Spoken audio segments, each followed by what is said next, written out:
Assalamu alaikum everyone. So I'm going to discuss change number 5 which is related to the shading of the unwanted region. So previous practice हमारी ये थी कि बेटा हम उस region को shade करते थे which was wanted region which satisfies the inequality. But now this time we have to shade the region which does not satisfy the inequality, which means by unwanted region. So let's go through this by different examples. So let's consider example number 1. Example number 1, if you notice, I have a straight line, horizontal line, y is equals to c. You must be familiar कि बेटा y is equals to c की line कैसी होती है. It's a horizontal line passing through c बेटा y axis पे कोई भी वैल्यू होगी. अब अगर मुझे पहले ये कहा जाता कि y is greater than c, तो y is greater than c actually means I have to shade the region which is above the line, because y is greater than c का मतलब है वो सारे पॉइंट्स जिनकी वैल्यू y की value जहाँ पे c से ग्रेटर है, तो वो डेफिनेटली अबव द लाइन था. But now this time we have to do the opposite. हमें अनवांटेड रीजन को बेटा शेड करना है. So whenever it comes y is greater than c, then I don't have to shade the region above the line, because the region above the line satisfies this.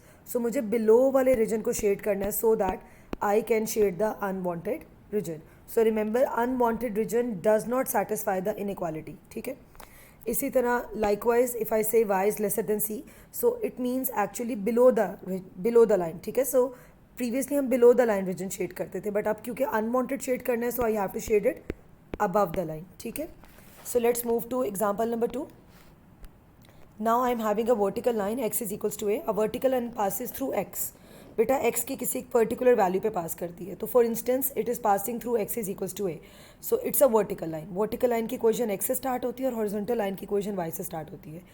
As per previous practice अगर होता है x is greater than a means right to the line.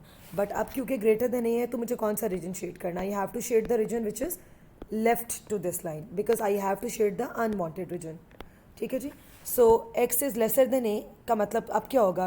According to the new convention it means that my required region would be left to the line, but my unwanted region would be right to the line. So make sure one thing, I have to shade the unwanted region. Now let's talk about a slanting line which is y is equals to mx plus c.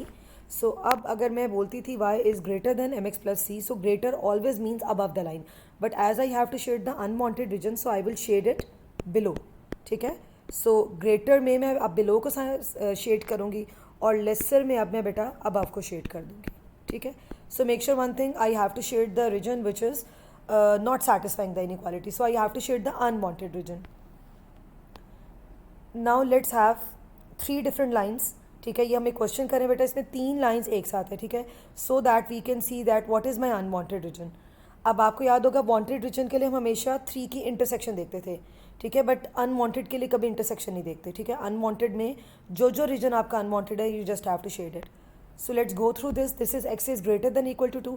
According to the new convention, x is greater or equal to 2 means I have to shade the region which is left to the line x is equals to 2. Why? Because I have to shade the unwanted region. y is greater or equal to x means जो y is equals to x की line है बेटा, उससे above का reason नहीं, बल्कि मुझे कौन सा रीजन शेड करना है? Which is below to the line. And then we have 2x plus y which is lesser than और equal to 8. So I have to shade the region above to this line. ठीक है. Always make sure one thing, you have to shade the region which is not satisfying the inequalities.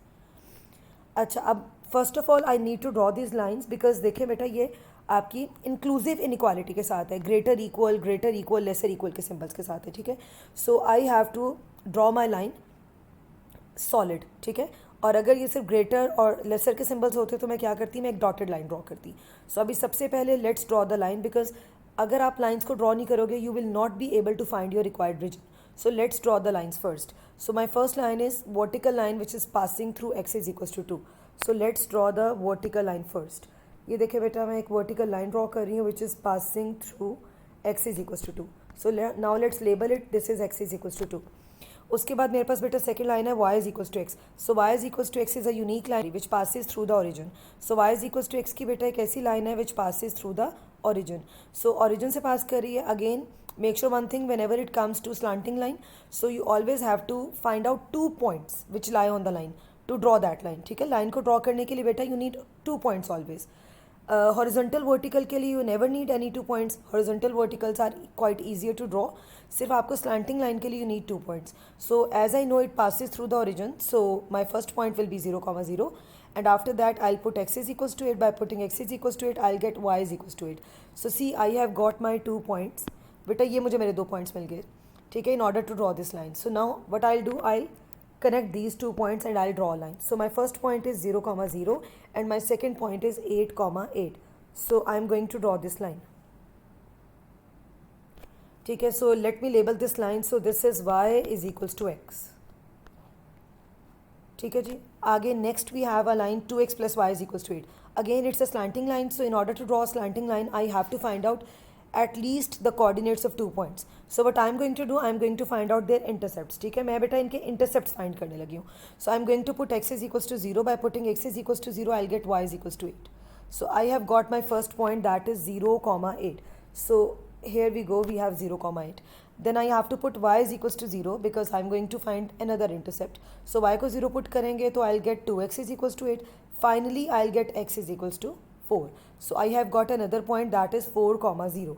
So I am plotting this point 4, 0, and after connecting these 2 points my line would be ready.